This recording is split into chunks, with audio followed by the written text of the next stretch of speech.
బన్నా నాగేనన్నా గుర్తుపెట్టుకో, ఇవన్నీ ఊరికే టైం పాస్ నా కొడుకులు అందరూ పెట్టుబడి లేదు కాబట్టి. ఇందాక మాట మాత్రం సూపర్. నువ్వు చిన్న బూత్ తిట్టాలంటే 10,000, పెద్ద బూత్ తిట్టాలంటే ₹1,00,000, అందరినీ కలిపి తిట్టాలంటే 10 లక్షలు ఛార్జ్ అని పెడితే అసలు ఈ బూతులే మర్చిపోతారు. బూతులు మర్చిపోవడం కాదు అసలు, అంతా మనది ఒక అద్భుతమైన దేశం. స్వామి బాగున్నారా, మీరు ఎంత మంచివాళ్ళు అండి అని వెళ్ళి పక్కన చెక్ చేసుకుంటాడు, నేను బ్యాలెన్స్ పెరిగిందా అని. అడు ఇన్నర్ వాయిస్ బయటకి ఎందుకు వస్తాడు? అమ్మ నా కొడుకులు, వీళ్ళకి ఏందన్న జీవితం ఏం తెలుసు అన్న, ఒకరిని విమర్శించడం ఈజీ, చాలా ఈజీ. వాడు ఏందండి, వాడు ఏందండి, వాడు అచీవర్ అండి. కాదండి, ఇప్పుడు మీరు కాబట్టి అడగడం. ఇప్పుడు చాలా ఈ లౌక్యాలు ఇవన్నీ చాలా అందరిలోని ఉన్నాయి. అందరిలోనే ఉన్నాయి కాదు, ప్రతి ఒక్కళ్ళు ఉందే ఫస్ట్ లౌక్యం. లౌక్యం నా మాటను, ఆ లౌక్యం లేనాడే బండ్ల గణేష్. అదే అంటున్నా నేను అన్న గుర్తుపెట్టుకోని, నా మనసుకి ఏది నచ్చితే అది మాట్లాడతా. అవును, నా మనసుకి ఏది ఇష్టమైతే అది మాట్లాడతా. అవును, అవసరం అయితే ఈడు నా అనుకున్నాడు కూడా ఎదురు తిరుగుతా. గుర్తుపెట్టుకో, భవిష్యత్తులో అవి కూడా చూస్తాను. ఈడు నా ప్రాణం అనుకున్నాడు కూడా గొడ్డలిప్పేస్తా నాకు నచ్చకపోతే. నా ప్రాణం అనుకున్నాడు కూడా గొడ్డలిప్పేస్తా నాకు నచ్చకపోతే. నా క్యారెక్టర్ అది. అంతేగాని మనసులో ఒకటి పెట్టుకొని, కడుపులో ఒకటి పెట్టుకొని నా ప్రాణం పోయినా చేయను, నా ప్రాణం పోయినా చేయను. నేను ఎట్లయినా బతుకుతా, ఏ స్థాయిలో బతుకున్నది ఎట్లయినా బతుకుతా. నాకు ఆ నమ్మకం ఉంది. ఎవరిని యాచించకుండా నేను బతికినంతకాలం బతికే శక్తి భగవంతుడు నాకు ఇచ్చాడు. ఆత్మను చంపుకోను, మనసును చంపుకోను, మెహర్బానీ కోసమో, ఒకరిని పొగడటం కోసమో, ఒకరిని అన్నా నువ్వు సూపర్ అంటం కోసం నేను బతకను. నా కోసం, నా కుటుంబం కోసం, నాకు నచ్చిన విధంగా. లౌకిక ప్రపంచంలో ఈ వ్యవహారాలు మీరు ఎలా నడుపుతారండి? వ్యాపారాలు చేస్తున్నారు, సినిమాలు తీయబోతున్నారు, ఎలా కాదు అంటే డైరెక్ట్ గా వెళ్ళి ఇష్టం చేసి మాట్లాడేస్తే. తప్పు చేస్తే కూడా నేను పొగడమంటావా ఏంది? నువ్వు తప్పు చేసావన్నా, నువ్వు నచ్చలేదు, నేను నిన్ను విపరీతంగా ప్రేమించానన్నా, 4-5 సార్లు ప్రేమిస్తా అన్నావు అనుకో, 5వ సారి తీసి నోట్లో పెడతా. నీకు అర్థం కదా? నేను విస్తరించి నా ఇచ్చిన ప్రేమ నువ్వు తీసుకోకపోతే నేను దూరం, తీసుకోకపోతే వదిలే, నీ దగ్గర రాను, నీ దగ్గర నేను రానన్నా, రావడానికి ఇష్టపడను. కానీ నువ్వు నన్ను గెలకాలని ప్రయత్నించో, నన్ను ఎక్కడన్నా మాట్లాడేవు అనుకో, నేను బతకనిస్తానా అన్న? నువ్వు ఎవడవైనా కానీ నిన్ను బతకనిస్తానా? అసలు ప్రశ్న లేదు. నిన్ను బతకని సంఘటనలు కూడా నాకు తెలుసు కాబట్టి నేను బతకని. నేను అయ్యో, నేను ఇష్టపడి గౌరవంతో ప్రేమతో ఉంటా, అంతేగాని భయపడి మాత్రం నా ప్రాణం పోయినా ఉండను ఎవడైనా కానీ. అది నేను అంటుంది సార్. ఇప్పుడు నేను ఎందుకు మాట్లాడుతున్నానంటే, మీరు ఈ మధ్య రోజుల్లో కొంచెం లౌక్యం ప్రదర్శిస్తున్నారేమో అని అనిపించిన సందర్భాలు నాకు 1-2 ఉన్నాయి. అదేంటంటే, హైడ్రా అనేది సినిమా ఇండస్ట్రీలో ఫస్ట్ నాగార్జున గారిది అన్కన్వెన్షన్ కూల్చినప్పుడు కూడా మీరు ఏమి పెద్ద మాట్లాడినట్టుగా దాఖలాలు లేవు అన్న. ఒకటి గుర్తుపెట్టుకున్నా, బేసిక్గా చెప్తున్నా, నేను కాంగ్రెస్ కార్యకర్తని. నేను ఈ 1 ఇయర్ ముందు కూడా గత 10 ఏళ్ళు ప్రతిపక్షంలో ఉన్నా.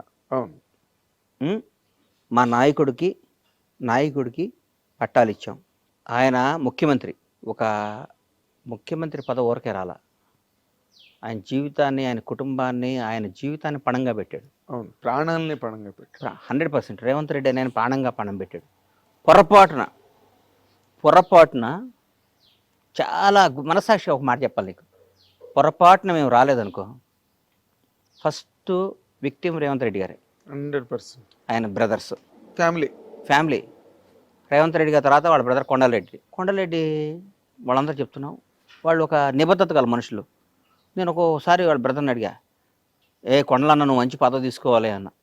నాకు వాళ్ళ కుటుంబంతో నా సన్నిహితం, నాకు అట్లా చనువు సన్నిహితం బాగా దగ్గర. నాకు అన్న, నేను బతికేది నా అన్న కోసం, నా భార్య, నా కొడుకు కంటే నాకు నా అన్న ముఖ్యం, నా అన్న జీవితం ముఖ్యం. నా అన్నను ముఖ్యమంత్రిగా చూడటం నా జీవితంలో నాకు పెద్ద పదవి. నాకు ఏ పదవి వద్దు, నాకు ఏ రూపాయి వద్దు అన్నాడు. Good, very good. ఎందుకంటే ఆ స్టేజ్కి వెళ్ళిన తర్వాత ఏదో పెద్ద స్థాయి లాక్కుందాం. నేను ఎంతమందిని చూశానన్న ముఖ్యమంత్రుల్ని. నేను హైదరాబాద్కు వచ్చిన కొత్తలో రామారావు గారు అత్యంతంగా ఎలక్షన్కి వెళ్ళిపోయి ఓడిపోయారు. తర్వాత చెన్నారెడ్డి గారు, తర్వాత నిజర్మల్ జనార్దన్ రెడ్డి గారు, కోట్ల విజయభాస్కర్ రెడ్డి, అంటే నీ పక్కన యూసఫ్ కూడా ఈ సీనియర్ కానీ అందరు దగ్గర చూసినండి కదా విజయభాస్కర్ రెడ్డి గారు. తర్వాత చంద్రబాబు, మళ్ళీ రామారావు గారు రావటం, చంద్రబాబు గారు ముఖ్యమంత్రి అవటం, తర్వాత 10 ఏళ్ళు ఆయన ఉండటం, తర్వాత రాజశేఖర రెడ్డి గారు అవటం, తర్వాత రాజశేఖర రెడ్డి గారు మళ్ళీ గెలవటం, మళ్ళీ ఆయన ఓడిపోయినాక చనిపోయినాక రోషే గారు అవటం, కిరణ్ అన్న అవటం, తర్వాత ఈ రాష్ట్రం విడిపోవటం, 10 ఏళ్ళు కేసు, ఇవన్నీ దగ్గర నుంచి ఇట్లా చూసినాండి నేను. అవును. నాకు గత 10 ఏళ్ళు నేను టీఆర్ఎస్ వాళ్ళ దగ్గరికి వెళ్ళలేదు, కానీ అంతకుముందు ప్రతి మంత్రి దగ్గరకో ముఖ్యమంత్రి దగ్గరకో ఏదో విధంగా వెళ్తూ ఉండేవాడినే కదా నేను. నాకు తెలుసు కదా. వీళ్ళందరిలో Revanth Reddy family beautiful family అని నేను దగ్గర నుంచి నీకు చెప్తున్నా, నిజంగా చెప్తున్నా నేను. ఆయన పక్కన ఉన్న వాళ్ళు ఏమైనా తప్పు చేసి ఆయన మీద, ఇప్పుడు నీ దగ్గర నీ టీంలో ఎవరు తప్పు చేసినా నాగేంద్ర కుమార్ టీం అంటారు కన్నా, అంటారు. మా దగ్గర మొత్తం ఒక 800 మంది వర్క్ చేస్తారు. మా ఫామ్స్లో కానీ అన్నిట్లో 800 మంది వర్క్ చేస్తారు. 800 నుంచి 1000 మంది ఉంటారు. వాళ్ళలో ఎవరు తప్పు చేసిన బండ్ల గణేష్ పౌల్ట్రీలోనే అంటారుగా. అవును, అంతే. ఇంకా వర్కర్ల పేర్లు చెప్పరు. అంతేగా. అక్కడ వాళ్ళు ఎవడో తప్పు చేసి ఆయన అంటే, వాళ్ళు ఎవడో తప్పు చేస్తే సీఎం గారు బ్రదరో సీఎం అంటే అది పాపం మనకి ఎట్లా వస్తుంది అని నా ఫీలింగ్, అంతే. Of course.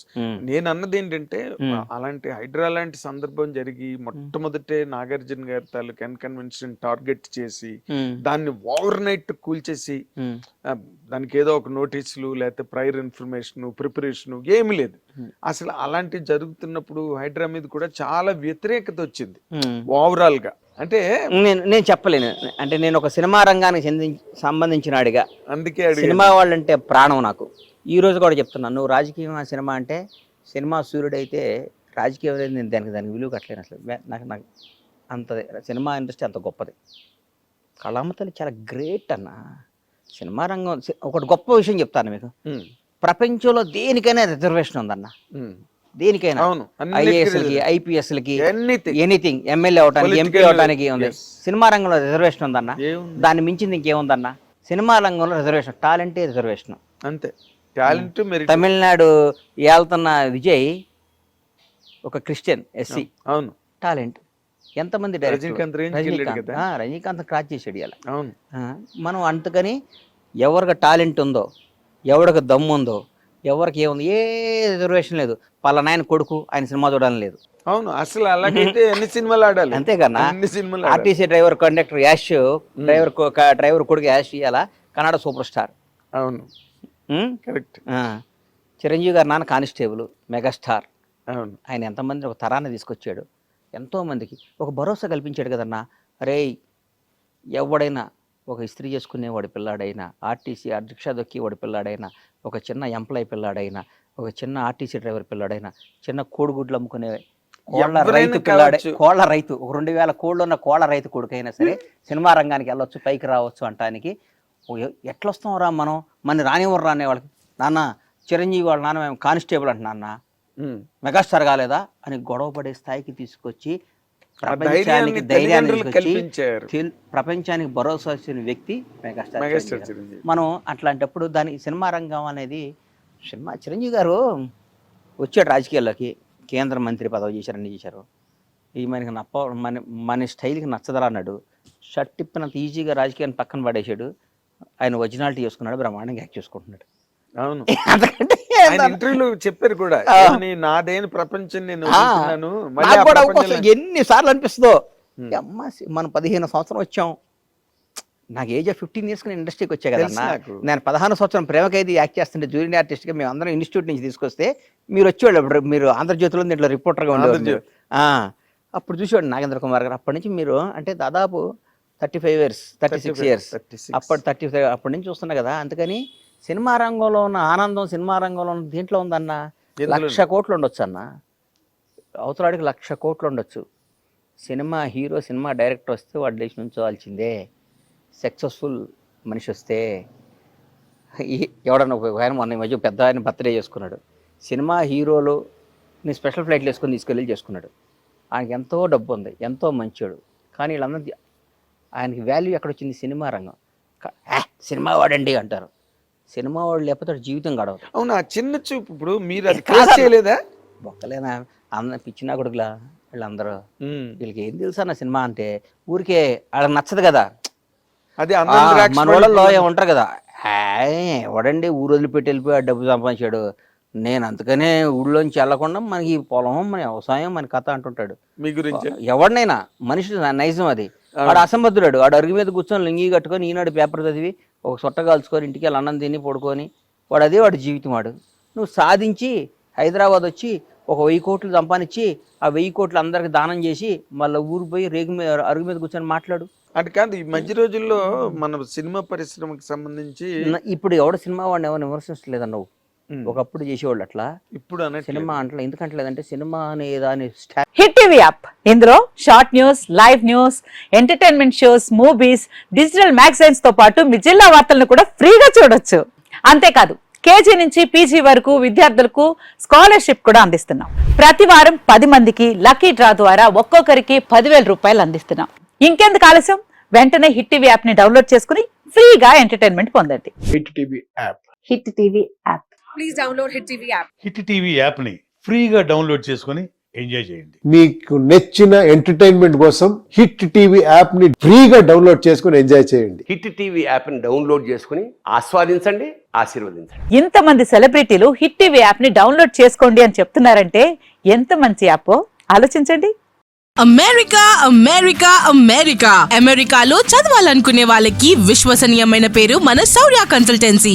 UK లో 1 year masters, UK లో 1 year masters, 2 years work permit up to 5 years visa. Contact Saurya Consultancy. Contact 89851 89851.